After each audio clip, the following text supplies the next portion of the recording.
রাত দিন শুধু কাটাকাটি মারামারি, এটা বাড়ি না চুমপুরি কি করে এটাকে দেখো, রাত দিন খালি বকর বকর বকর বকর করেই যাচ্ছে। আপনার মেয়ের সঙ্গেই কথা বলছি। দেখাও কে ওটা?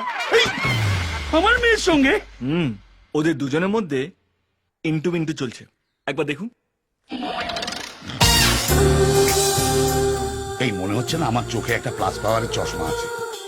মাইনাস করুন, গুড।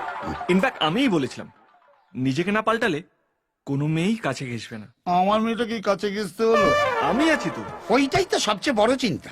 ওই, দেখো, তুমি যখন ছিলে না তখন মেয়েটাকে ঠিক সামলে রেখেছিলাম, কিন্তু তুমি আসার পরেই তো কেলোটা হয়ে গেল। বুঝতেই পারলাম না কখন শিয়ালটা মুরগিটাকে টেনে নিয়ে চলে গেল। অবশ্য এক্ষেত্রে মুরগিরই দোষ ছিল বেশি। যাকে, মুরগিটা তো হালাল হয়েই গেছে, ওটা নিয়ে আর চিন্তা করি না। শুধু বউটার জন্য মনটা বড় কিন্তু তুমি কই কই কই কই কই, তুমি দুধু আমি দই। বড়মা, বড়মা, বড়মা, হ্যাঁ? মাধবীদি বিষ খেয়েছে আর পাড়ার লোকে তাকে সদর হাসপাতালে নিয়ে গেছে। অনেকবার বলেছিলাম ছেলের আশা ছেড়ে দিতে, ছেলে ছেলে করে পাগল হয়ে গেছে। এমন কপাল। তুই আমার সাথে হসপিটালে চল। চল।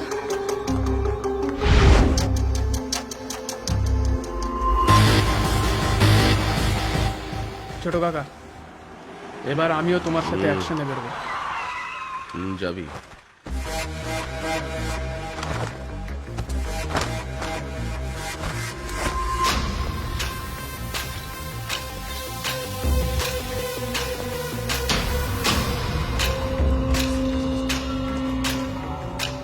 চল।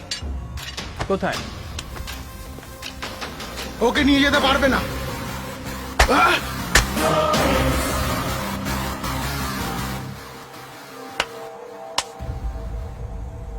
ওর মা হসপিটালে, চল। কবিতা, আমার মার কিছু হবে না তো? কবিতা, কিছু বলো না, চুপ করে আছো কেন? কি হলো বলো না। মার কথাটা একটু শুনিস, গিয়ে বলিস তুই তোর বাবার প্রতিহিংসা নিয়ে নয়, মায়ের ভালোবাসা নিয়ে থাকবি।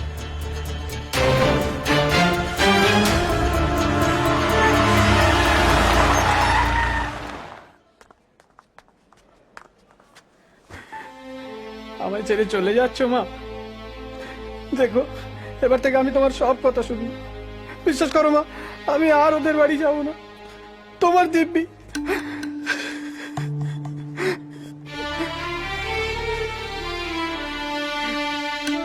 কবিতা, তুমি মাকে একটু বুঝিয়ে বলো না, আমি মায়ের সঙ্গেই থাকবো, আবার পড়াশোনা করবো। ওর ভেতরের প্রতিহিংসার আগুনটা নিভে গেছে।